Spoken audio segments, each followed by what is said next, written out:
नमस्कार. हॉटेल गावाने बंधू या यूट्यूब चॅनलमध्ये आपलं स्वागत आहे. आता पावसाळा चालू झालेला आहे. पावसाळा म्हणलं की गारवा. आपण जर कधी बाहेर रूटला निघलो, प्रवासात निघलो, तर आपण अवश्य शरीराला असं गरम वाटा म्हणून काहीतरी गरम घेत असतो. आज एक तुम्हाला मी नवीन एक बिझनेस तुम्हाला सांगणार आहे, सोप्या पद्धतीचा, की तुम्ही या पावसाळ्यामध्ये कमीत कमी भांडवलामध्ये व कुठेही रोडवरती तुम्ही आपलं छोटंसं स्टॉल लावू शकता. अगदी म्हणजे जास्त खर्च लागणार नाही तुम्हाला. 1,000 रुपयाच्या आतमध्ये तुम्ही तुमचा व्यवसाय चालू करू शकता. 1,000 रुपये मी तुम्हाला जास्त सांगितले, खरं ऍक्च्युली म्हणजे जर पाहिलं तर 200-300 रुपयामध्ये हा तुमचा व्यवसाय होऊ शकतो. हा व्यवसाय करताना याच्यामध्ये आपण एक दक्षता घ्यायची. याच्यामध्ये कलर केमिकल्स हा विषय ठेवायचा नाही. सध्याचं वातावरण तर तुम्ही पाहिलेलं आहे, सारं भेसळ आहे. आपण लोकांना हिंदी काय देऊ शकतो? काही नाही. तर आपण रस्त्याने चालल्यानंतर तुम्हाला सध्या चहाचं जरी कुठं असं स्टॉल दिसलं किंवा हातगडी दिसली तर आपण थांबतो. दुधाचा चहा तुम्हाला पुढेही भेटेल, पावलावर भेटेल. पण आपल्याला काय करायचं, काहीतरी वेगळं करायचं. जर तुमचं रुटीन जर बसलं तर तुम्ही ते कंपल्सरी करू शकता.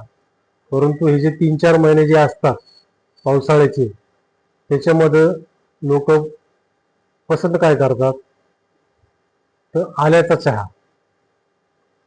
दुधाचा ठेवला तर तुम्ही तो चांगलाच आहे, परंतु कोरा चहा, शक्यतो कोरा चहा लोक जास्त पसंत करतात.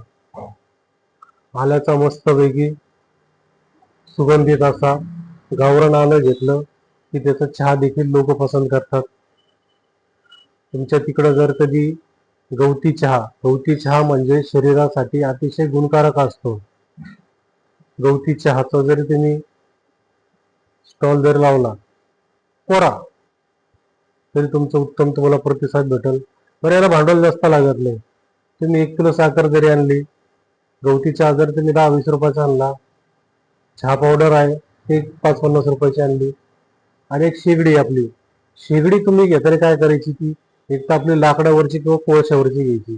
जास्त आता भेटतच नाही. लोकांना कसं चुलीवरचा शेगडीवरचा चहा खूप आवडतो, आणि जे भेटत नाही ते आपण लोकांना द्यायचं.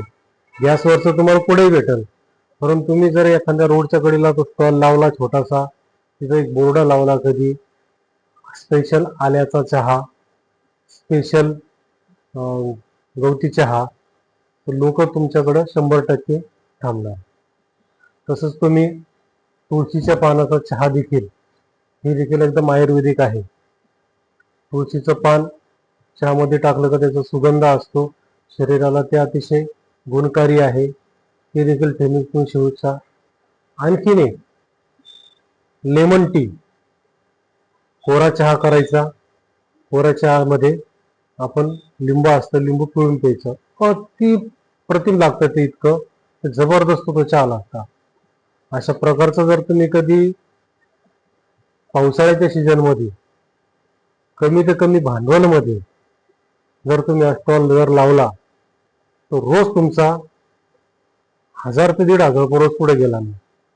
थांबणार लोकांना अट्रॅक्शन पाहिजे.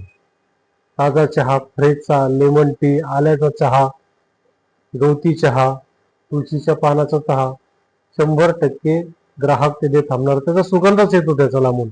जसं आपण नाही का चालताना असा अचानक तुम्हाला जर सुगंध आला, भजे काढताना जसा सुगंध येतो, तसा आल्याचा चहा आहे, त्याचा देखील सुगंध येणार.